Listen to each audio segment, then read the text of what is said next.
নমস্কার বন্ধুরা, কেমন আছেন আপনারা? আশা করি সকলে ভালো আছেন। জিএস রান্নাঘরে আপনাদেরকে জানাই স্বাগত। আবারও চলে এলাম আরেকটি রেসিপি নিয়ে। সরস্বতী পুজো বেশ কয়েকদিন হলো হয়ে গেছে, আর সরস্বতী পুজো হয়ে যাওয়া মানে কুল খেতে আর কোনো বাধা নেই। আর বাজারে এই সময় বেশ টোপা কুল পাওয়া যাচ্ছে, তাই ভাবলাম আমিও তৈরি করে ফেলি আচার। সেই জন্য বাজার থেকে টোপা কুল নিয়ে এসেছি কিনে। এগুলো ধুয়ে ভালো করে বোটা ছাড়িয়ে রোদ্রে শুকিয়ে নিয়েছি 3 দিন। আর এখানে আচারের জন্য নিয়ে নিয়েছি আখের গুড়, আর এখানে নিয়েছি মশলা, নিয়েছি গোটা জিরে, মৌরি, মেথি, ধনে আর শুকনো লঙ্কা। আপনারা ভিডিওটি প্রথম থেকে শেষ পর্যন্ত দেখতে থাকুন। আমার চ্যানেলে নতুন বন্ধু হয়ে থাকলে চ্যানেলটি সাবস্ক্রাইব করার অনুরোধ রইল। আচার তৈরির জন্য সবার প্রথমে একটা কড়াই বসিয়ে দিয়েছি গ্যাস অন করে। এবারে মশলাগুলো ভেজে নেব। সমস্ত মশলা আমি দিয়ে দিলাম। এবারে মশলাগুলো ভেজে নেব।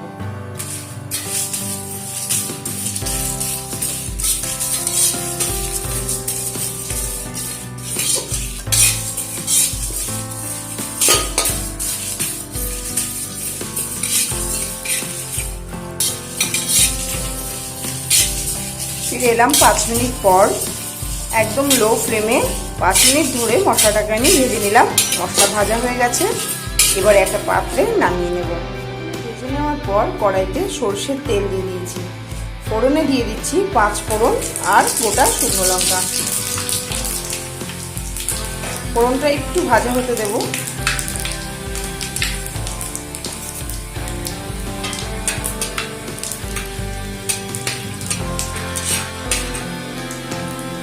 এবারে এর মধ্যে দিয়ে দেবো কুল।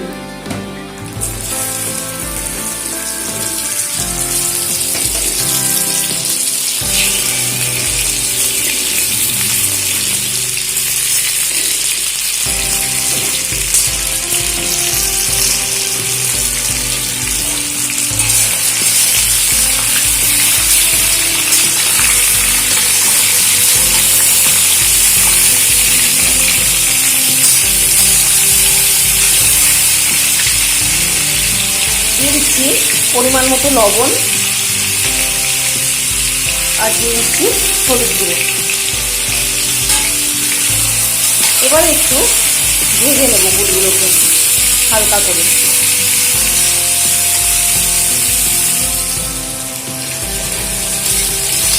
গুড়গুলো দিয়ে 5 মিনিট মতন আমি ভেজে নিলাম। এবার এর মধ্যে আখের গুড় দিয়ে দেব। আর আচারটা কিন্তু অবশ্যই সরষের তেলে তৈরি করতে হবে। এবার এর মধ্যে দিয়ে দেবো পরিমাণ মতো গুড়।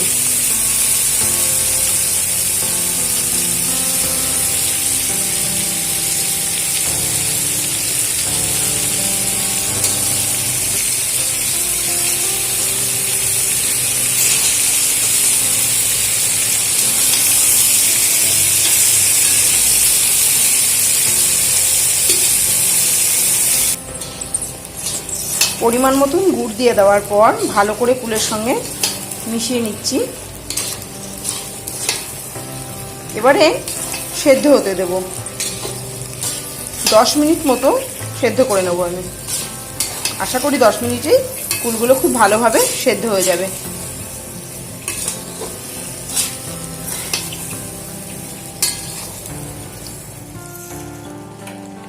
ফিরে এলাম 10 মিনিট পর। কুলগুলো খুব ভালোভাবে সেদ্ধ হয়ে গেছে। আর আমি একটু খুন্তি দিয়ে একটু চেপে চেপে দিয়েছি, যাতে করে কুলের ভেতরে লবণ ঝাল মিষ্টি সমানভাবে যায়। এইভাবে একটু চেপে চেপে দিলেই হয়ে যাবে। আচার প্রায় তৈরি হয়ে গেছে। এবারে যে মশলাটা আমি করে রেখেছিলাম ভাজা মশলা, এবারে সেটা দিয়ে দেব।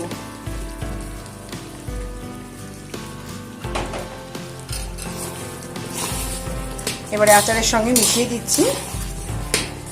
এই কুলের আচারের দেখলেই আমাদের সেই ছোটবেলার কথা মনে পড়ে যায়।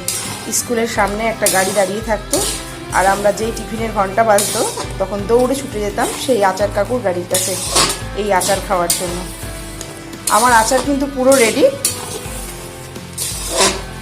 আমার আজকে রেসিপি কেমন লাগলো আপনারা অবশ্যই জানাবেন। ভিডিওটি ভালো লাগলে শেয়ার করবেন আর নিত্য নতুন রেসিপি পেতে আমার চ্যানেলটিকে সাবস্ক্রাইব করতে ভুলবেন না। আজকের মতো শেষ করছি এখানেই, আবারও হাজির হয়ে যাব নতুন কোনো রেসিপির সাথে। ততক্ষণে ভালো থাকবেন, সুস্থ থাকবেন, ধন্যবাদ।